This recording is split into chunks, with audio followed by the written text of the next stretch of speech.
नमस्कार दोस्तों, मैं हूं आपका साथी हिंदी का टीचर देवराज चौधरी और आपके सामने एक ऐसी आज कविता लेके आया हूं और साथ में उसी की व्याख्या और सप्रसंग सहित कक्षा 9वीं क्षितिज भाग प्रथम से पद्य का चौथा अध्याय है और अध्याय का नाम है कैदी और कोकिल और जिसके लेखक हैं माखनलाल चतुर्वेदी। माखनलाल चतुर्वेदी देशभक्ति से ओतप्रोत कविताएं लिखने वाले कवि हैं, जिन्होंने अंग्रेजी सरकार के बारे में बहुत सारे भारतीय किस प्रकार की समस्याओं को झेल रहे थे और उन्होंने खुद को भी जेल में जाना पड़ा था और जेल में रहते हुए उन्होंने एक कविता लिखी थी कि भारत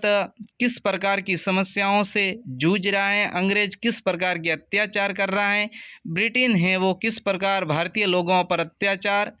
वगैरह कर रहा है। तो आइए कविता की कुछ पंक्तियां ले जाते हैं और उसके बाद उसका सप्रसंग सहित व्याख्या करते हैं। कक्षा 9th के लिए हैं।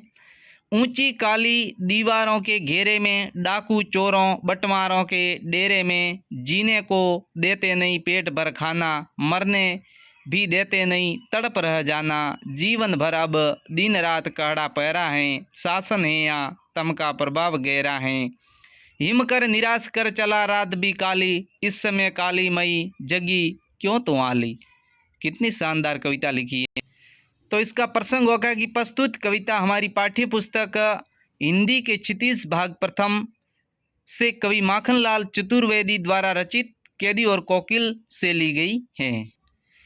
ऊंची काली दीवारों के घेरे में, यहाँ पर कहना है कवि का कि भारत के जो भी स्वतंत्र सेनानी हैं, जिन्होंने देश की आज़ादी के लिए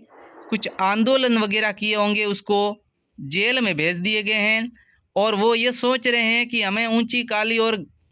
यह बंद दीवारों के अंदर बंद कर दिए हैं, जहाँ पर वो जगह होती है डाकू चोर और लुटेरे होते हैं उनके लिए। लेकिन यहाँ पर माखनलाल चतुर्वेदी खुद एक भारत के स्वतंत्र सेनानी हैं और भी भारत के बहुत सारे स्वतंत्र सेनानी हैं जिनको इस देश की आज़ादी के लिए उनको जेल जाना पड़ा और अब वो खुद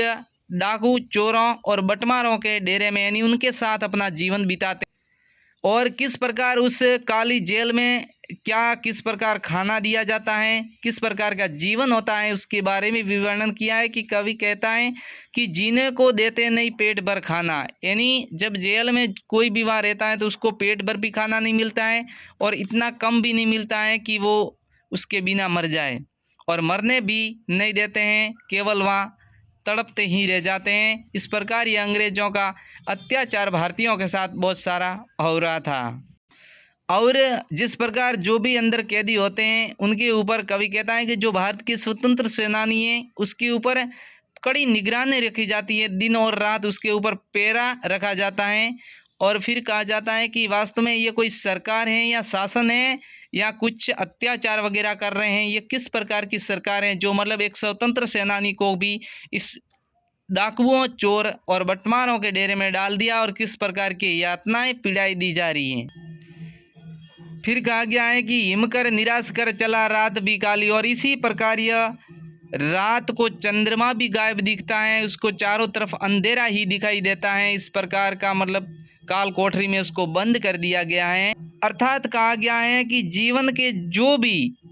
सारी आशा और प्रेरणा के सभी दरवाजे उनके बंद कर दिए गए हैं और सारा जीवन निराश लगने लगा है। और फिर वो रात के समय में उसके पास आकर कोयल कूकती है, तो कवि उसको पूछता है कि कोयल तू क्यों कूक रही है, तुझे क्या परेशानी है।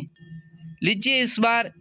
व्याख्या पढ़ते हैं। कवि अंग्रेज के शासन के कारागर की ऊंची दीवारें, अंधेरे दीवारों के घेरे में किहेत जहाँ डाकू चोर आदि बुरी आदतों वाले लोग का भी आवास है, उसके बीच रहने को मजबूर होना पड़ रहा है और जीवन काटने के लिए पेट पर भोजन तक नहीं मिलता है और सरकारी सिपाही हमेशा उस पर नज़र रखते हुए चारों ओर मानो चंद्रमा भी गायब है, रात भी काली है, अर्थात आशा और प्रेरणा के सभी दरवाजे बंद है और सारा जीवन निराशा लग रहा है। और कोयल तो फिर क्यों कूक रही है, तुझे क्या समस्या है। कवि माखनलाल चतुर्वेदी कहते हैं ये बात उस समय की है जब भारत अंग्रेजों का गुलाम था। जो भी भारतीय लोग अपनी आज़ादी के लिए, स्वतंत्रता के लिए कुछ भी करते थे उसको सीधी जेल दी जाती थी।